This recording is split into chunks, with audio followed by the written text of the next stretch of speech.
우리에게 주시는 말씀은 로마서 5장 6절 말씀부터 11절까지 말씀입니다. 신약성경 로마서 5장 6절 말씀부터 11절까지 말씀을 우리가 함께 천천히 읽도록 하겠습니다. 시작.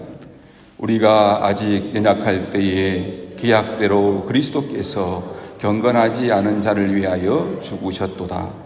의인을 위하여 죽는 자가 쉽지 않고 선인을 위하여 용감히 죽는 자가 혹 있거니와 우리가 아직 죄인 되었을 때에 그리스도께서 우리를 위하여 죽으심으로 하나님께서 우리에 대한 자기 사랑을 확증하셨느니라.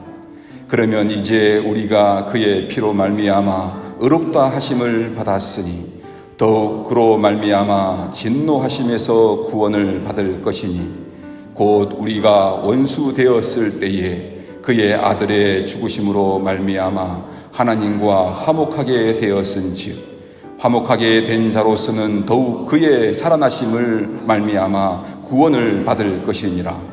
그뿐 아니라 이제 우리로 화목하게 하신 우리 주 예수 그리스도로 말미암아 하나님 안에서 또한 즐거워하느니라.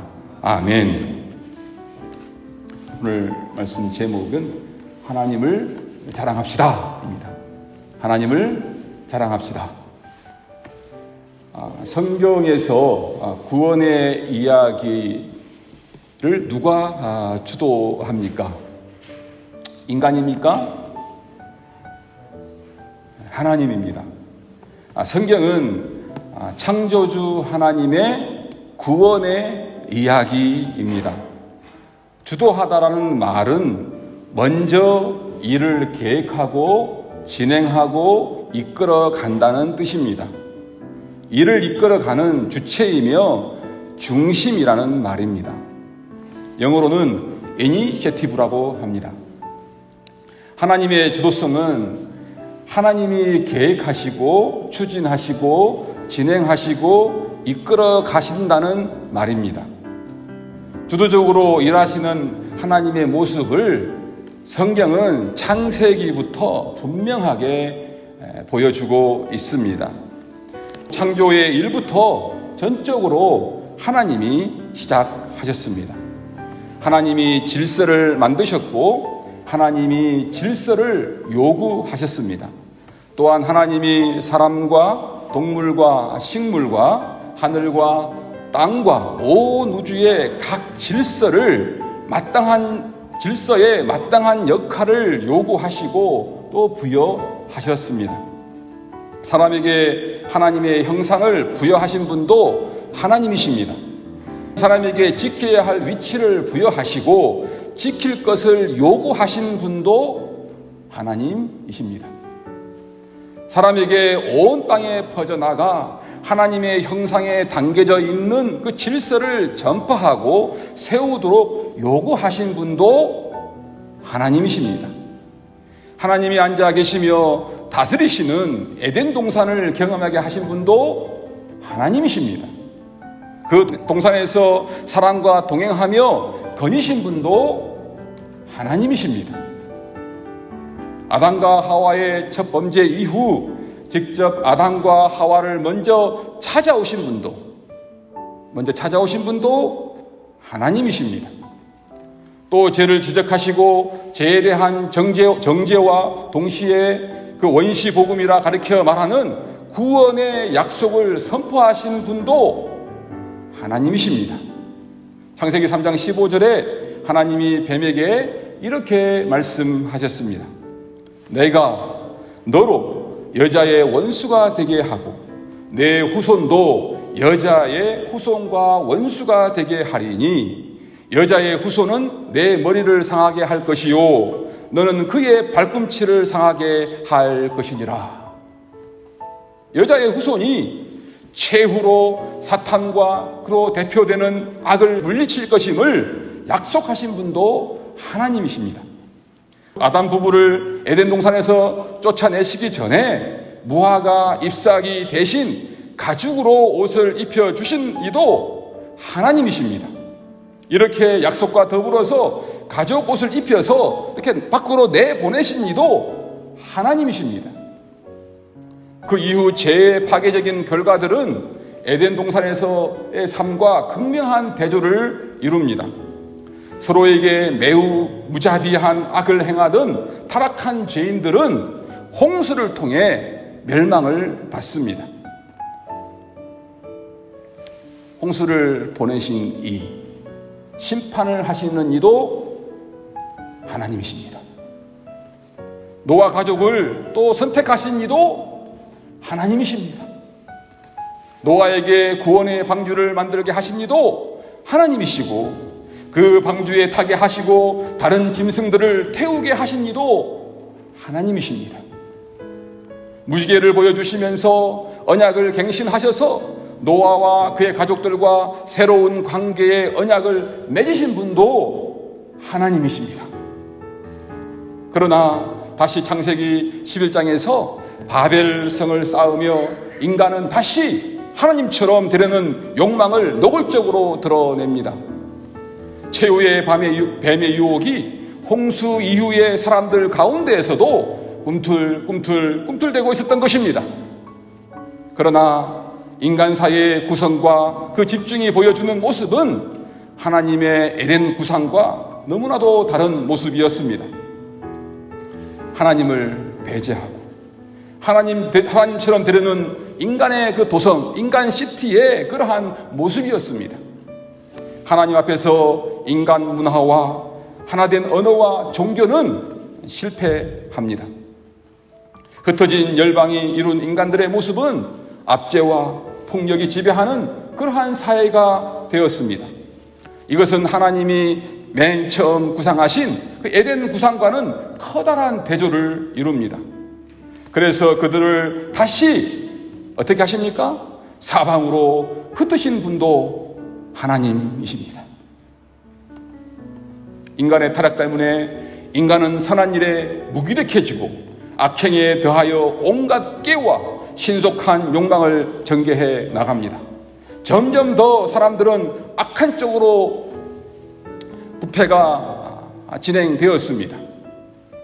그런데 그러한 가운데에서도 믿음의 사람 아브라함을 불러내신 분도 하나님이십니다.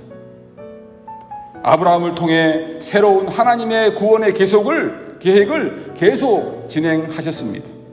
그런데 아브라함을 통해 은혜 가운데 하나님의 백성으로 선택받은 그 이스라엘도 하나님의 뜻에 순종하기에는 참으로 역부족이었습니다.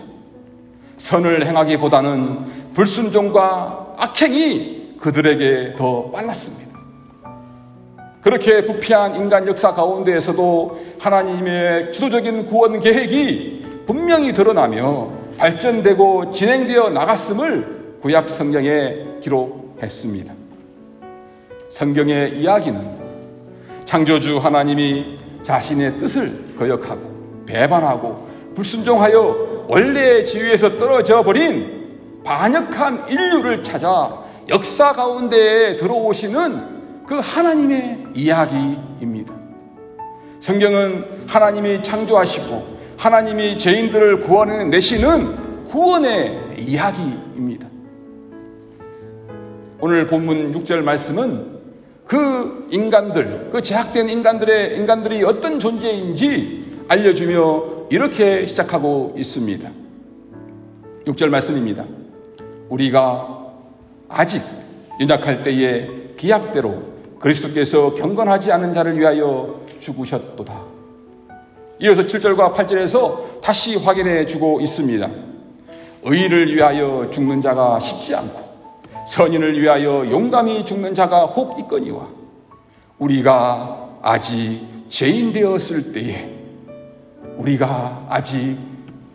죄인 되었을 때에 그리스도께서 우리를 위하여 죽으심으로 하나님께서 우리에 대한 자기 사랑을 확증하셨느니라.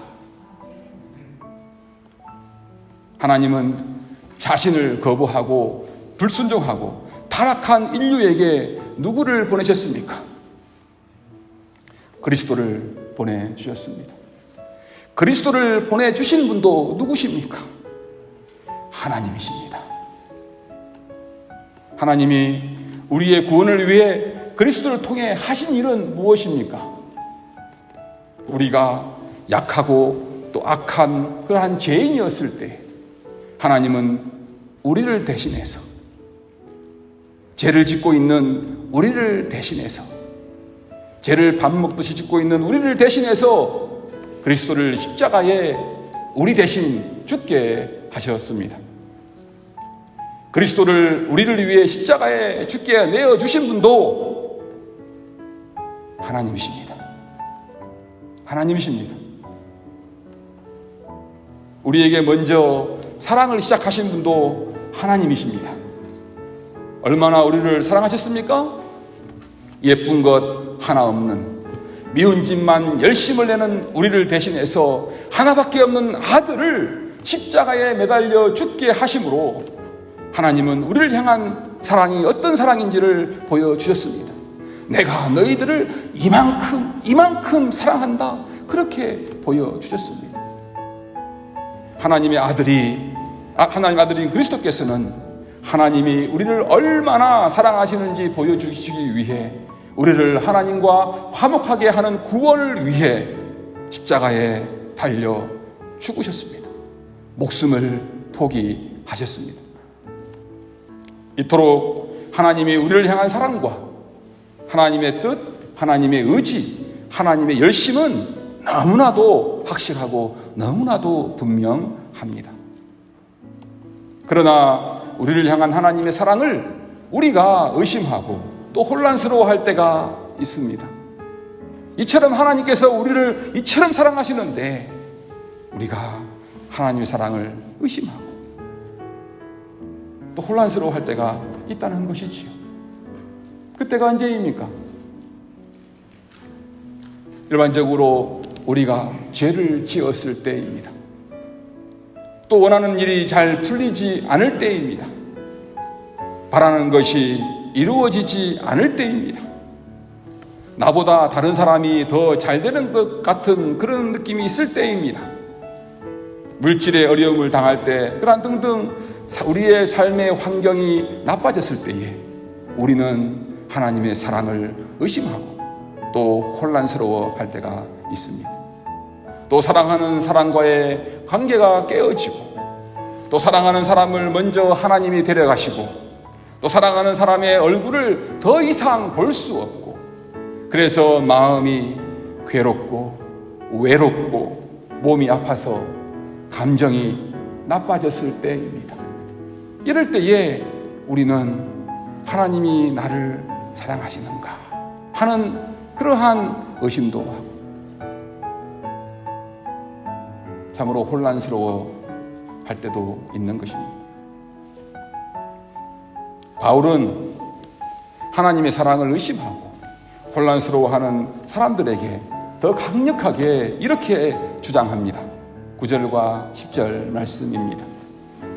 그러면 이제 우리가 그의 피로 말미암아 의롭다 하심을 받았으니 더욱 그로 말미암아 진노하심에서 구원을 받을 것이니 곧 우리가 원수 되었을 때에 그의 아들의 죽으심으로 말미암아 하나님과 화목하게 되었은즉 화목하게 된 자로서는 더욱 그의 살아나심으로 말미암아 구원을 받을 것이니라.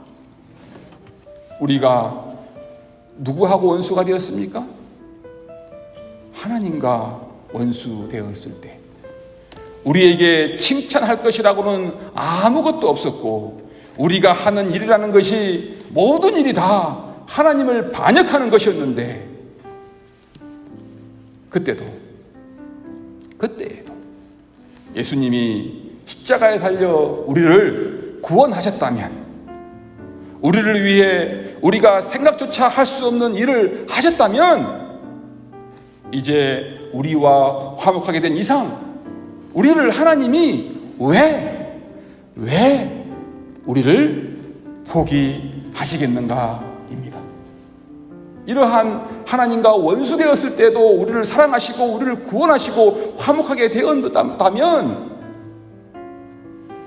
하나님께서 왜 우리를 포기하시겠는가 하는 것입니다. 그럴 수 없다는 것입니다. 절대 하나님은 그렇게 하시지 않는다는 것입니다. 우리가 하나님의 원수일 때도 하나님이 우리를 그만큼 사랑하시고 구원해 주실 수 있었다면 앞으로 다가올 세상의 심판에서도 우리를 구원하실 것이라고 믿을 수 있다는 것입니다. 하나님이 끝까지 우리를 책임지실 것이며 끝까지 우리에게 있는 구원을 완성시키실 것입니다. 여러분, 그렇지 않습니까? 하나님이 아들을 십자가에 죽이는 것은 하나님에게 가장 어렵고 고통스러운 일입니다. 하나님에게 가장 힘든 일, 하나님에게 가장 어려운 일, 가장 고통스러운 것은 하나밖에 없는 아들을 십자가에 달려 죽게 하는 일입니다. 그것만큼 하나님께 어려운 일, 힘든 일은 없는 것입니다. 그렇지 않습니까? 여러분들은 여러분들 자녀들을, 다른 사람들, 죄인들을, 악을 행하는 사람들을 위해서 십자가에 달려 죽게 하실 수 있습니까? 죽게 하실 수 있어요? 우리가 살아가면서 가장 힘든 게 그런 거 아닙니까? 죄인들을 위해서, 악을 행하는 사람들을 위해서, 반역하는 자들을 위해서 우리 자녀들을, 사랑하는 자녀들, 하나밖에 없는 자녀를 그들을 대신해서 죽게 할 수 있을까요? 택도 없죠? 조금만 손해봐도 반대로 못 참죠? 그런데 어떻게 그들을 위해서 아들을 죽음에 내어놓을 수가 있겠습니까?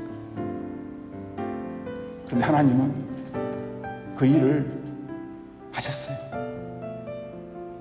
하나님은, 우리는 절대 할 수 없는데 하나님은 그 일을 고통스러웠지만 하셨어요. 예쁜 사람들, 잘난 사람들, 착한 사람들 하는 게 아니라 맨날 반역하고 죄를 짓고 악행을 저지르는 우리들을 위해서, 죄인들을 위해서 아들을 죽이셨어요. 대신 하나님이 그 일을 하셨습니다. 하나님이 이처럼 어려운 일도 하셨다면 이보다 쉬운 일은 더욱더 수월하게 행하셔서 그 일을 완성하실 것입니다. 아들까지 죽이는 일을 했다면 하나님께서 못하실 일이 어디 있겠습니까? 하나님께서 못할 일이 무엇이겠습니까? 제일 힘들고 어려운 일도, 고통스러운 일도 해내셨는데 다른 일들은 다 쉽게 할 수 있는 일도 아니겠습니까? 여러분, 산 정상에 오르기 위해 온갖 어려움에도 불구하고 깎아지는 암벽을 순간순간 생명의 위협을 무릅쓰고 힘들게 올라온 사람이 산 정상을 바로 코앞에 두고 풀숲이 있고 작은 돌들이 있는 완만한 그 산책로를 만났을 때에 거기에서 정상을 포기하지 않을 것입니다. 암벽도 올라온 사람이 그 풀숲, 그 길을 못 걸어갈 이유가 없는 것입니다.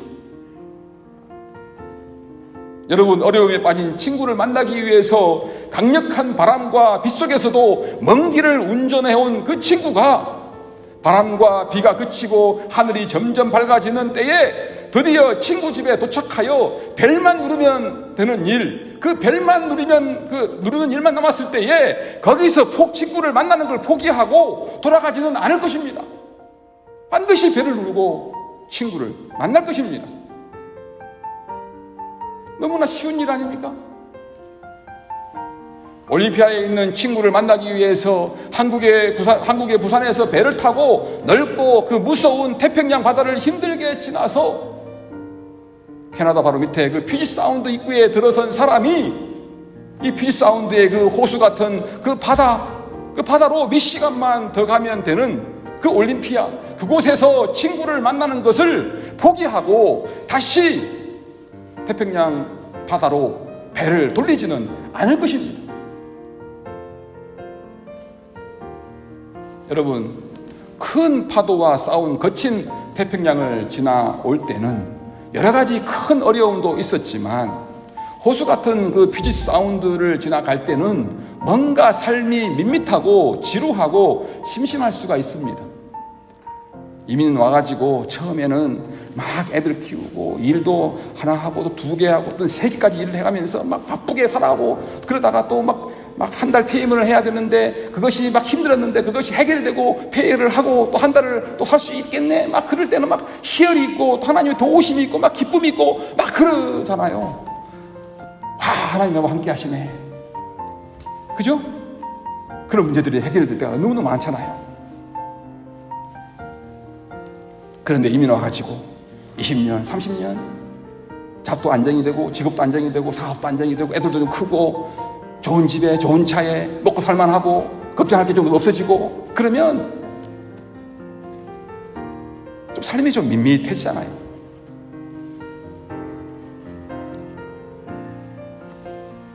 심심하잖아요. 때로는 지루하잖아요. 더 많은 것을 가졌고 더 안정되어 있고 더 많은 것을 누리고 있는데도 불구하고 뭔가 삶이 무료하고 재미없고 지루하고 답답하고 처음 와가지고 막 고생하고 힘들고 어려울 때 그때의 어떤 희열, 그러한 감정, 막 감동, 막 기쁨 그런 것들을 누리기가 쉽지 않잖아요. 태평양 그 무서운 큰 파도와 그 깊은 어두움과 엄청난 그러한 것들을 견디고 싸우고 힘들고 올 때에는 그때는 막 이걸 싸워 나갈 때는 막 이길 때마다 감동이 있지만 이 퓨지 사운드 여러분 보셨죠? 호수 같잖아요. 그거 비교하면 너무 밋밋하고 바다 같지도 않습니다. 그러한 삶을 살면 참 재미없다 그럴 수 있는 거예요. 심심할 수 있습니다. 여러분 구원의 완성을 향해 가고 있는 우리에게 아직도 연약하고 부족한 부분이 있어서 때로는 실패하고 초라해질 때도 있습니다. 예수를 따르면서도 신앙생활이 때로는 심심하고 특별한 것도 없고 재미있는 것도 없을 때가 있습니다. 그렇죠? 태평양을 지날 때 경험했던 그 뜨거운 그 희열과 감동이 없을 수가 있습니다. 이때가 우리에게 시험이 찾아올 때가 많습니다. 그때 우리는 하나님이 우리를 얼마나 사랑하시고 큰 희생을 지불하시고 구원을 이루셨다는 그러한 객관적이고 사실적이고 절대적인 그 진리의 감동을 놓칠 수가 있습니다. 십자가를 이야기해도 눈물이 안 나고 부활을 이야기해도 기쁨이 없고 주일날 교회에 오는 것도 재미도 없고 교인들을 만나는 것도 별로 그렇게 기대감도 없고 그럴 수가 있다는 거예요. 그러한 것 때문에 하나님께서 우리가 원수였을 때, 죄인 되었을 때에 사랑하는 아들을 십자가에 달려 죽게 하셨다는 그 사실, 그 진리, 그 객관적인 그 감동, 그것을 우리가 놓칠 수가 있는 거예요. 성경은 개인적인 감동을 구원의 확신의 기초로 하는 것보다는 사실에 기초한 진리의 말씀에 감동하는 그러한 습관을 가지라고 말하고 있습니다. 잔잔한 호수 같은 퓨지 사운드를 지나갈 때 태평양 바다에서 큰 파도와 싸우며 느꼈던 개인적인 감동만이 신앙이 될 수 있습니다. 사람들이 그걸 찾습니다. 좋아합니다. 옛날에 내가 그때는 이렇게 기도를 하고 이렇게 어려울 때 그럴 때 그러한 문제가 해결되고 그렇게 찬양을 하고 막 그렇게 봉사를 하고 선교를 하고 막 그러한 그런 것들을 우리가 늘 내세울 수 있는 신앙이 될 수가 있는 거예요. 그것을 좋아할 수 있습니다. 그것은 너무너무 귀한 거예요. 그렇죠? 귀한 거예요. 개인적인 감동의 그 신앙이 우리의 기초가 될 수 있지 않아요. 그런데 믿음이란 내가 경험한 감동을 믿는 것보다도 하나님을 믿는 것입니다.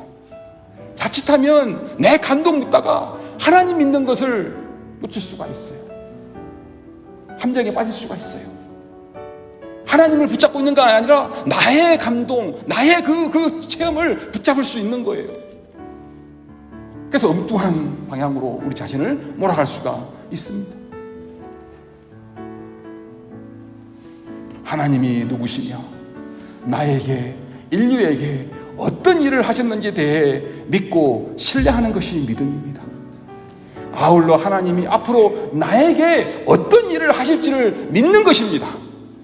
나에게 이런 일을 하실 거야. 나의 부족함과 연약함에도 불구하고 하나님은 나에게 반드시 약속하신 것, 이런 일을 반드시 이루실 거야 하는 그것이 믿음이에요. 그래서 약속을 생각할 때마다 우리가 감동되잖아요. 기뻐할 수 있는 거잖아요. 하나님이 어떤 분인지 알기 때문에 결국 하나님이 나에게 좋게 해 주실 것을 확신하고 신뢰하는 것이 믿음입니다. 오늘 또 우리가 예배할 때에 사도신경을 함께 신앙 믿음의 고백을 했지 않습니까? 늘 우리는 이렇게 시작합니다. 나는 전능하신 아버지 하나님 창조주를 믿습니다 라고 우리 고백합니다. 사도신경은 우리의 경험과 관계없이 엄청난 역사적인 사건을 나열하고 있습니다. 하나님이 천지를 창조하시고 예수 그리스도를 보내시고 예수 그리스도를 죽이시고 부활시키시고 하늘에 오르시어 하나님 우편에 앉게 하시고 그리고 다시 그리스도께서 재림하실 것이고 재림하실 때에 우리를 부활시키실 것이고 우리를 영원한 하나님 나라에 살게 하실 것이라는 아주 객관적인 진리의 말씀을 선언하고 있습니다. 사도신경의 고백에는 우리 자신이 경험한 것이 거의 없는 것입니다. 여러분들이 세상을 하나님 창조했을 때에 여러분들이 있었습니까? 경험했습니까? 그런데 하나님이 세상을 창조했다는 것을 우리가 믿잖아요. 그래서 창조 세계를 보면서 하나님의 아름다움을, 멋짐을, 위대하심을 우리가 찬양하고 기뻐하고 즐거워하잖아요. 왜? 내가 그때 그 자리에서 경험하지 않았지만 하나님이 세상을 창조하신 것을 믿기 때문에 지금 나에게 큰 감동과 기쁨이 있는 거예요. 경험한 것이 아니잖아요. 예수님이 십자가에 달려 죽으실 때 여러분이 그때 함께 있었습니까? 예수님이 부활하실 때 여러분이 함께 있었습니까? 없었잖아요. 개인적으로 경험한 것이 아니잖아요. 영적으로 우리가 하나님 그 기쁨을 믿는 거잖아요. 그렇죠?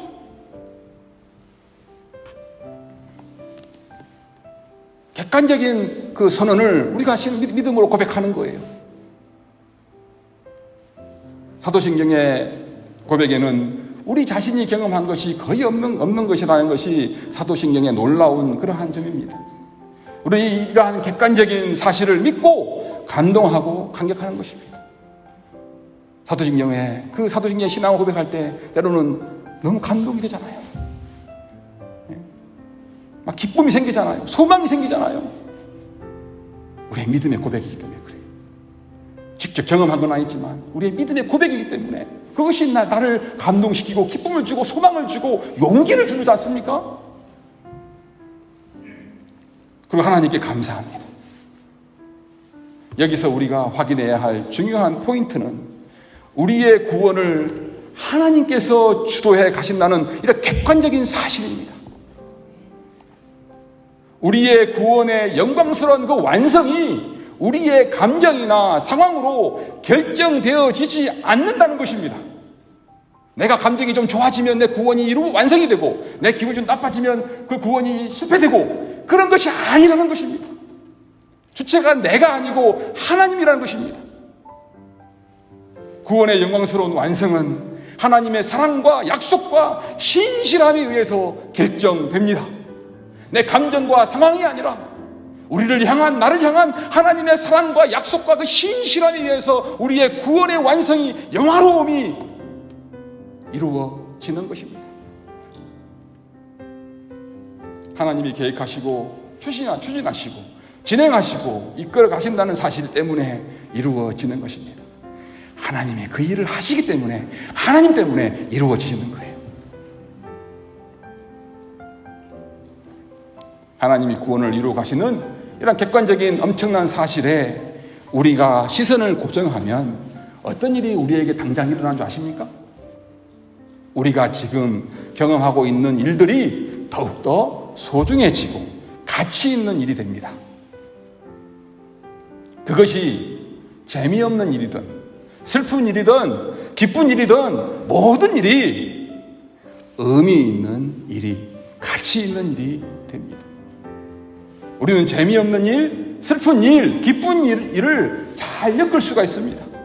그래서 잘 엮다 보니 우리에게 일어나는 이 하나님께서 우리의 인생을 주관해 가시고 하나님께서 완성해 가신다는 그 믿음이 우리에게 있으면 우리에게 주어지는 기쁜 일, 재미없는 일, 슬픈 일 이런 것들을 우리가 잘 조화롭게 엮을 수가 있는 거예요.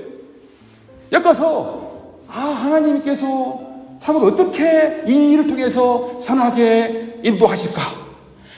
어떤 때는 하나님이 기쁜 일, 슬픈 일, 이렇게 고통스러운 일, 재미있는 일, 재미없는 일 이런 걸 통해서 하나님이 이렇게 우리를 선하게 이렇게 인도해 가시는구나 라는 것을 우리가 깨달을 수 있어요.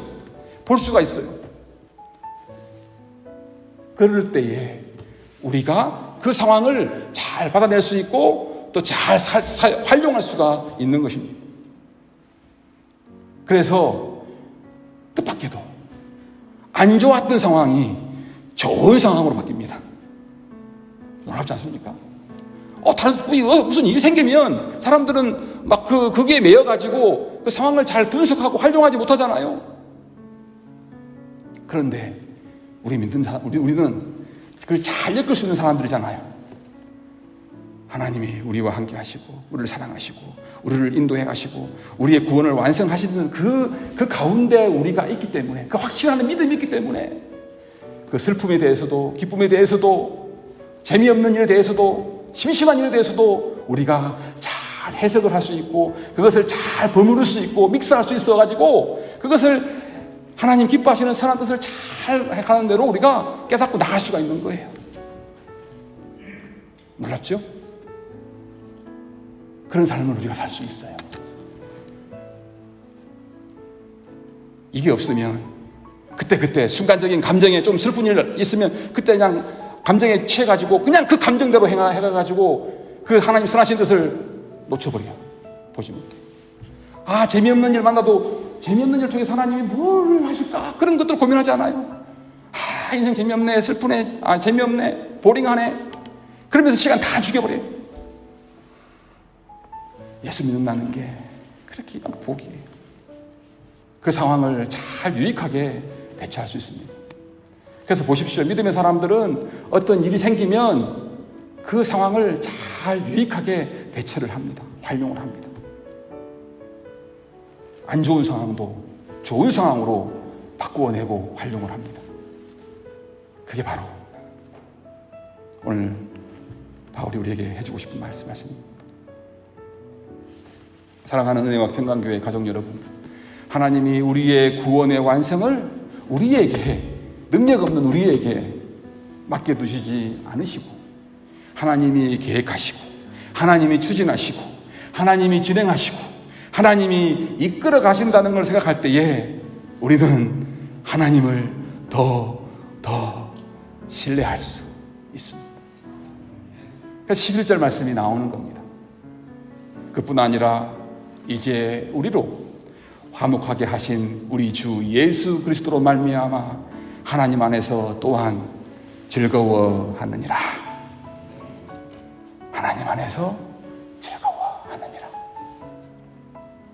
하나님이 우리에게 어떤 분이신지를 진정으로 알기에 그분이 우리에게 시작하신 일을 끝까지 이루시리라는 그 사실을 바라보고 즐거워하게 되는 것입니다. 이 믿음 때문에 우리는 죄인을 향한 하나님의 사랑을 자랑합니다. 죄인을 부르신 하나님을 자랑합니다. 죄인을 용서하시고 자녀 삼으시는 하나님을 자랑합니다. 시작하신 일을 끝까지 이루시는 하나님의 그 신실하심을 자랑합니다. 우리의 구원을 절대 포기하지 않고 완성하시는 하나님을 자랑합니다. 여러분 입술에 하나님을 자랑하고 있습니까? 이런 신실하신 하나님, 좋으신 하나님, 그 하나님을 여러분 자랑하고 있으세요? 여러분의 자랑은 무엇입니까? 우리의 자랑은 무엇입니까? 우리 주님 예수 그리스도 하나님 아니십니까? 우리가 무엇을 자랑해야 되겠습니까? 하나님을 자랑해야 되지 않겠습니까? 여러분 입술에 하나님을 자랑하고 있습니까? 자랑하고 있습니까? 하나님이 좋다고, 하나님을 칭찬하고, 하나님을 자랑하고 여러분 그렇게 살고 있습니까?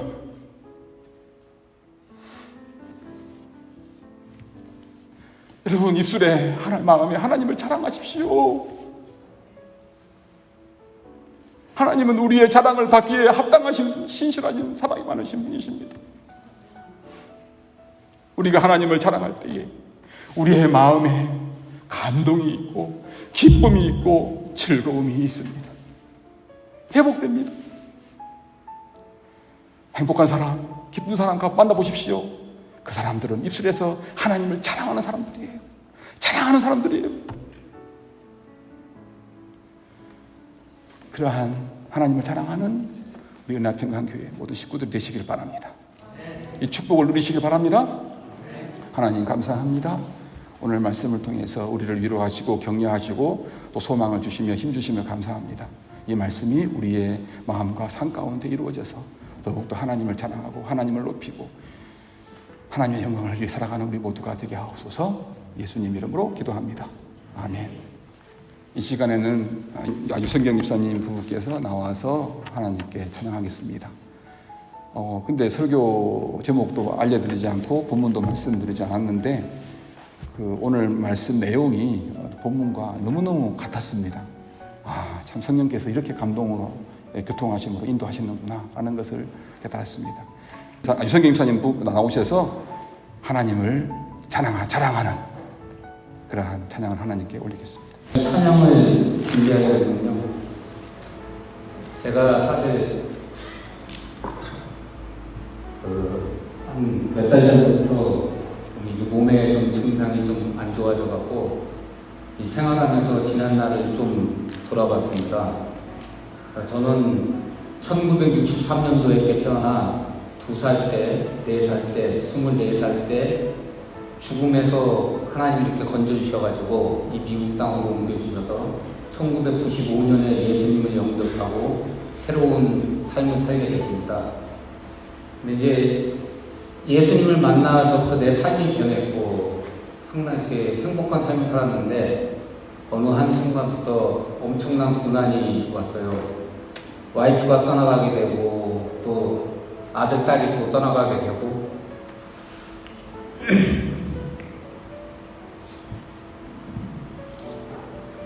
그러다가 하나님이 다시 아들, 딸을 보내주시고 믿음으로 이제 잘 이렇게 생활하다가 작년 11월 5일 날 우리 또 선생과 또 선자식을 만나게 해주셨어요. 그래갖고 너무나 이렇게 행복한 삶을 이렇게 지내왔는데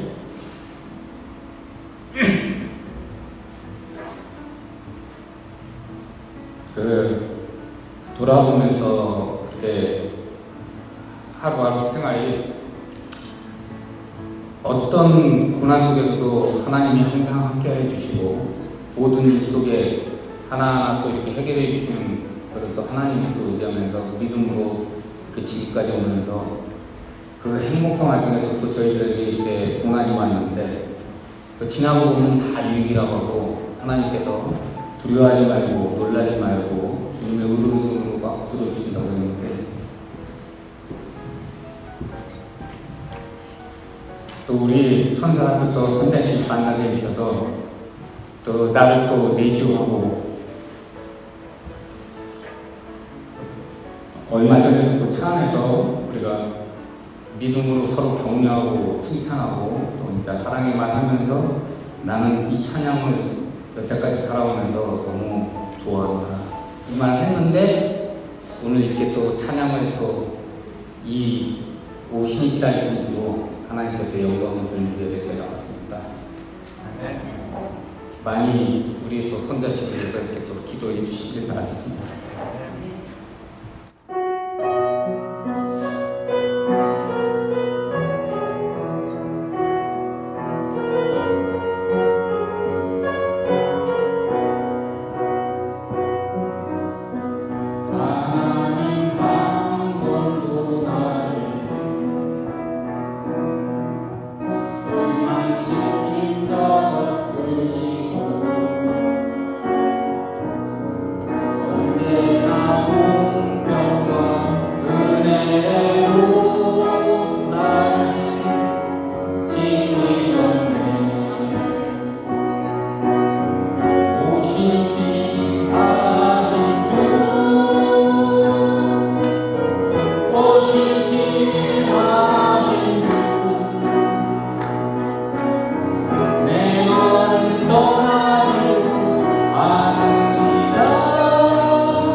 잠깐 다 일어서셔서 488장 함께 부르신 후에 축도로 예배를 마치겠습니다.